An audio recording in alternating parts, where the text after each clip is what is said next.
Hello students, कैसे हैं आप लोग। तो नीट का एग्ज़ाम आप लोगों का जस्ट आने वाला है कुछ ही दिनों में, और एक बहुत बड़ा एग्ज़ाम है आप लोगों के लिए। It's like a festival.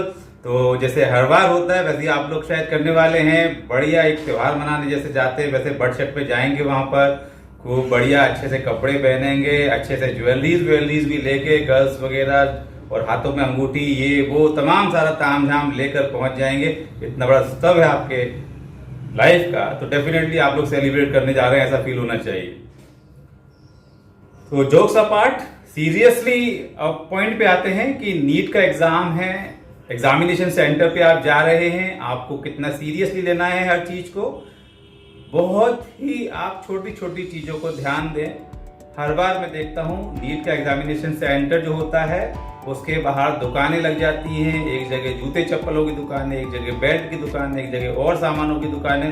तो जब आप लोगों को प्रॉपर पता है, गाइडलाइंस है कि आलतू फालतू तामझाम लेके नहीं जाने हैं, तो भी हर साल पता नहीं ऐसा क्यों होता है। बहुत ही सिंप्लिसिटी के संग एग्जाम देने जाना होता है। एग्जाम सेंटर के अंदर कुछ भी अलाउड नहीं है, इवन आप एक पेन भी नहीं ले जा सकते हैं। तो कैसे जाना है आपको मैं बता दूं। जब आप सुबह उठते हैं, एक सिंपल सा लोअर है आपके पास में, एक टी शर्ट पहने हुए हैं, नॉर्मल आपके पैर में स्लीपर्स हैं, बस बढ़िया फ्रेश हुई सब चीजें कीजिए, नहाइए धोइए, सिंपल माइंड से, जितना सिंपल हो सके। हाफ टी शर्ट जो होनी चाहिए, हाफ टी शर्ट होनी चाहिए, फुल स्लीव नहीं होना चाहिए, सिंपल सा लोअर होना चाहिए, सिंपल सी आपकी स्लीपर्स होनी चाहिए, कोई रिस्ट वॉच नहीं, कोई गैजेट नहीं, कोई डिवाइस नहीं, छोटा सा भी कोई चीज नहीं होना चाहिए। इवन आपके हाथ में यदि रिंग्स है उन्हें भी हटा दीजिए। पर्टिकुलरली गर्ल्स के लिए कि यदि आप कोई भी ज्वेलरीज पहने हुए हैं तो प्लीज उनको घर पर रख के जाएं, वहां पर एग्जामिनेशन सेंटर के अंदर अलाउड नहीं होंगे।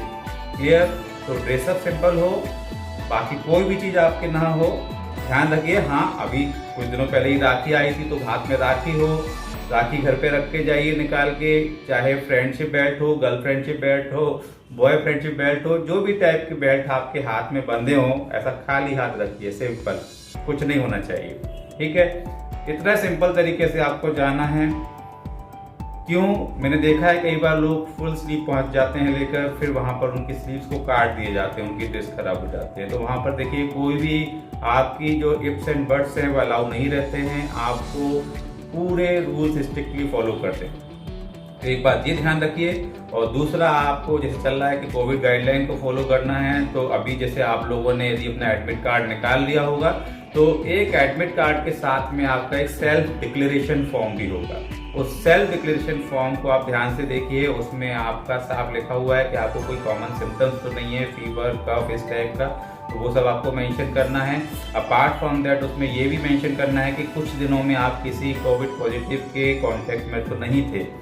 तो डरिए मत, ऐसा कुछ यदि आप एक्चुअल और फैक्ट इंफॉर्मेशन बताएंगे तो इसका ये मतलब नहीं है कि आपको एग्जाम में अलाउड नहीं किया जाएगा। आप एग्जाम में अलाउड होंगे, लेकिन ऐसे स्टूडेंट्स जिनके साथ में ऐसे कोई सिम्टम्स होंगे या कोविड के चांसेस होंगे, उनको एक सेपरेट अलग रूम में अरेंजमेंट किया जाएगा। तो ये सेफ्टी है, जो कोविड गाइडलाइन है, इसको भी हमको फॉलो करना है, वहाँ पर ध्यान रखिए। फिर आप ये देखेंगे कि आपके इस सेल्फ डिक्लेरेशन फॉर्म में जो भी छोटी छोटी नॉर्मल इन्फॉर्मेशन है प्रॉपरली फिल करेंगे आप। एडमिट कार्ड में आप देख रहे होंगे प्रॉपर इन्फॉर्मेशन आपकी हैं या नहीं हैं, ये सब चीज़ें देख लीजिए। आपने एडमिट कार्ड में जो फोटोग्राफ लगाया है सेम फोटोग्राफ आपको चाहिए होगा, वो आपका नीचे एक स्पेस है, आपके पास में एडमिट कार्ड है, देखिए उसमें आपको वहाँ पे पेस्ट करना है, उसको पेस्ट कर दीजिए। आपको अपना एडमिट कार्ड में ही नीचे लेफ्ट थंब लगाना है, आपको राइट नहीं लगाना है, लेफ्ट थंब लगाना है। ये सब छोटी छोटी चीजें हैं। पेरेंट्स के या गार्जियन के सिग्नेचर का एक आपको इसमें स्पेस होगा। तो मैं जैसे समझता हूँ कि कई सारे स्टूडेंट्स अपने होम टाउन से बाहर पढ़ते हैं, उनके पेरेंट्स कहीं रह रहे होते हैं, वो कहीं रह रहे होते हैं, तो ऐसा कोई परेशान नहीं होना है। आप कुछ भी अपने पेरेंट्स का इनिशियल बना दीजिए, दैट विल बी एप्लीकेबल। ठीक है, बट यहाँ पर एक चीज ध्यान रखिए कि फोटो आपका सेम वही हो जो आपने स्टार्टिंग में लगाया है, याद रखिए। इसके अलावा आप एक फॉर्म में फोटो जो लगा है आपका, एक फोटो लगाएंगे, इसके साथ एक एडिशनल फोटोग्राफ लेके जाएंगे, क्योंकि वहाँ पर जो अटेंडेंस शीट होगी वहाँ पे भी आपका सेम फोटोग्राफ लगेगा। तो फोटोग्राफ एडिशनल लेके जरूर जाइएगा। एक आप फिर लास्ट पेज देखेंगे, उसमें एक पोस्ट कार्ड साइज का, बड़ा पोस्ट कार्ड साइज का फोटो चाहिए, वो आपको वहाँ पे पेस्ट करना है। उस पर आपका जो है दोनों साइड साइन होते हैं, मतलब अभी नहीं बाद में होंगे, वहाँ आपके एग्जामिनेशन सेंटर में होंगे, एक साइड आपके होंगे, एक साइड इंडिविजुअल के होंगे। क्लियर? तो ये छोटी छोटी बातें आपको ध्यान रखना है। एग्जामिनेशन सेंटर में कुछ भी नहीं ले जाना है, कैलकुलेटर तो बिल्कुल नहीं ले जाना है, ठीक है। मोबाइल, कैलकुलेटर, गैजेट्स जो भी हैं सब चीज़ें घर पे रख के जाइए, वहाँ बहुत प्रॉब्लम होती है। अब आप कहेंगे सर एडमिट कार्ड हमने कैसा निकालना है? ब्लैक एंड व्हाइट निकाल लीजिए, प्रिंट आउट चाहे आप कलर निकाल दीजिए, कोई फर्क नहीं पड़ता, ब्लैक एंड व्हाइट बिल्कुल।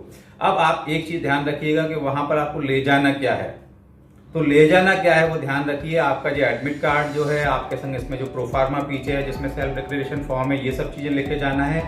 अब ध्यान रखिए आपको अपनी आईडी कार्ड जरूर लेके जाना है। आईडी कार्ड में आपका आधार कार्ड हो सकता है, पैन कार्ड हो सकता है, ड्राइविंग लाइसेंस हो सकता है, पासपोर्ट हो सकता है, ऐसा कोई भी हो, लेकिन ध्यान रखिए कि आपका आईडी कार्ड ओरिजिनल ही चाहिए। यदि आप ओरिजिनल लेके नहीं जाएंगे तो आपको एग्जाम में अलाउ नहीं किया जाएगा। ये थोड़ा सा पॉइंट ध्यान रखिएगा, ये चीजें लेके जानी है आपको। अब आप कहेंगे कि सर पेन, बिल्कुल पेन पेंसिल कुछ नहीं ले जाना है। आप जब एग्जामिनेशन सेंटर में अंदर पहुंचेंगे तो आपको वहीं से ये सब चीजें अवेलेबल कराई जाएगी। एक कंसर्न और मेरे पास में कई स्टूडेंट के क्वेश्चन आ रहे हैं कि सर जो टाइम है वो 11:30 12 o'clock का रिपोर्टिंग टाइम दिया गया है, एग्जाम तो 2 बजे से है। यस, एग्जाम 2 बजे से है। आपको पता है कोविड गाइडलाइन है, भीड़ ना लगे, एक एक करके एंट्री हो, इसलिए लोगों को गैप में टाइमिंग दी हुई है, उसी हिसाब से आप जाएं।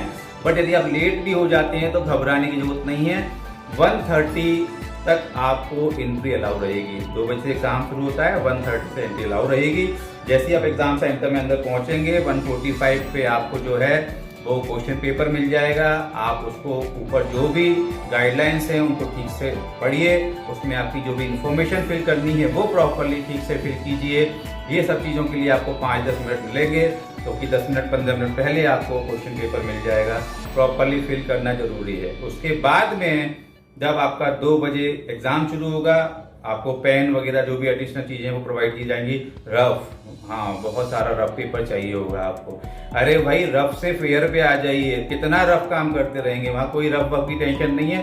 क्वेश्चन पेपर में साइड में इतना स्पेस होता है कि आप वहाँ सॉल्व कर सकते हैं, उतनी स्पेस में छोटी छोटी राइटिंग में आप सॉल्व कर सकते हैं काफी सारी चीजें। तो बस इन सब चीजों को ध्यान रखना है। और एक छोटी सी बात, लास्ट मोमेंट तक मैंने देखा है, पूरे साल तो पढ़े नहीं है, लास्ट मोमेंट पे एग्जामिनेशन सेंटर पे बिल्कुल बाहर जाने तक हाथ में किताब लगी हुई है, बिल्कुल जैसे कि उसी समय पढ़ने वाला क्वेश्चन अंदर आ जाए। ये चीजें मत कीजिए। किताब बुक्स वगैरह लेके कहाँ जाएंगे, वहां पर कहाँ रखेंगे, रिलैक्स हो जाइए। मैं तो समझता हूँ शायद एग्जाम के एक दिन पहले से ही कुछ भी पढ़ना छोड़ देना चाहिए। दिमाग को इतना रिलैक्स रखेंगे वो ज़्यादा अच्छा रहेगा। क्यों? क्योंकि आप रात भर पढ़ रहे हैं, एग्जाम के सेंटर पर पहुंचे, वहाँ एग्जाम देते समय आपका दिमाग काम नहीं कर रहा है, आप यॉर्निंग कर रहे हैं, आपको नींद आ रही है, तो पता चला कि जो आप क्वेश्चन सॉल्व कर सकते थे वो भी नहीं कर पा रहे। तो इन सब छोटी छोटी चीज़ों को ध्यान रखना है। क्या नहीं करना है वो मैंने आपको बता दिया, क्या ले जाना है वो मैंने आपको बता दिया। इसके बाद भी कुछ आपको डाउट है तो आप मुझे नीचे कमेंट करके पूछ सकते हैं। बेस्ट ऑफ लक, आप लोग अच्छा कीजिए।